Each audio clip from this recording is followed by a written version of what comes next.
RDX இன்று முதல் திங்கள் முதல் சனிக்கிழமை வரை இரவு 7 மணிக்கு. வேளாங்கண்ணி புனித ஆரோக்கிய மாதா பேராலய திருவிழாவின் 9வது நாளில் கொடி புனிதம் செய்யப்பட்டு 3 முறை இறக்கி ஏற்றப்பட்டது. கொளுத்தும் வெயிலையும் பொருட்படுத்தாமல் ஏராளமான பக்தர்கள் குடைப்பிடித்தபடி பல மணி நேரம் காத்திருந்து பிரார்த்தனை செய்தனர். கூடுதல் விவரங்களோடு இணைகிறார் செய்தியாளர் லெனின். வணக்கம் லெனின், விவரங்கள்.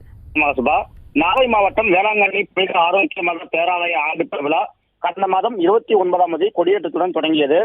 அன்னையின் கொடியேற்றத்திற்கான லட்சக்கணக்கானோர் வருகை புரிந்தனர். கொடியேற்றத்தினை காண வர முடியாத பக்தர்கள் தற்போது பாத யாத்திரையாக வேளாங்கண்ணிக்காக வருகை தந்துள்ளார்கள். அவர்கள் பார்ப்பதற்காக ஒவ்வொரு நாளும் விழா காலங்களில் மதியம் 12 மணிக்கு கொடியேற்றி இறக்கப்படும். இந்த நிலையில் விழா காலங்களில் கொடியேற்றி அன்று இரவு கொடி இறக்கப்பட்டு மீண்டும் மறுநாள் பகல் 12 மணிக்கு கொடியேற்றம் நடைபெறும். இன்று பேராலய அதிபர் இருதயராஜ் மாதா கொடியினை புனிதம் செய்து பின்னர் 3 முறை கொடி ஏற்றி இறக்கப்பட்டது. பேராலய முகப்பு மற்றும் அருகமலை உள்ள பகுதிகளில் அதிகாலை முதலே பல்லாயிரக்கணக்கானோர் குவிந்தனர். நாகை உள்ளிட்ட மாவட்டங்களில் மழை பெய்யும் என்ற நிலையில் இன்று காலை முதலே வெயில் வாட்டி வைத்தது. இதனை பொருட்படுத்தாத பக்தர்கள் குடைகளை பிடித்தபடி கொடியேற்றத்தை கண்டு பக்தி பரவசத்தில் மரியா வாழ்க என கைகளை உயர்த்தியபடி மன உறுதி அங்கு பிரார்த்தனை செய்தனர். விழாவின் முக்கிய நிகழ்ச்சியான பெரிய தேர் பவனி நாளை மாலை நடைபெற உள்ளது. விழா நாட்களில் ஒவ்வொரு ஊர்களின் உபயமாக விழா நடைபெறும்.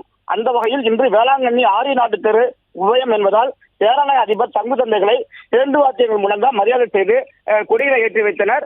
நாளை அன்னை மாதா விழாவின் முக்கிய நிகழ்ச்சியான தேர்பவனியை முன்னிட்டு தமிழகத்தில் உள்ள பல்வேறு மாவட்டங்களிலும் வேளாங்கண்ணிக்கு வருகை புரிந்துள்ளனர்.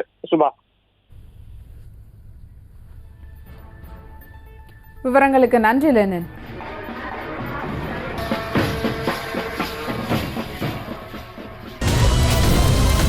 RDX இன்று முதல் திங்கள் முதல் சனிக்கிழமை வரை இரவு 7 மணிக்கு.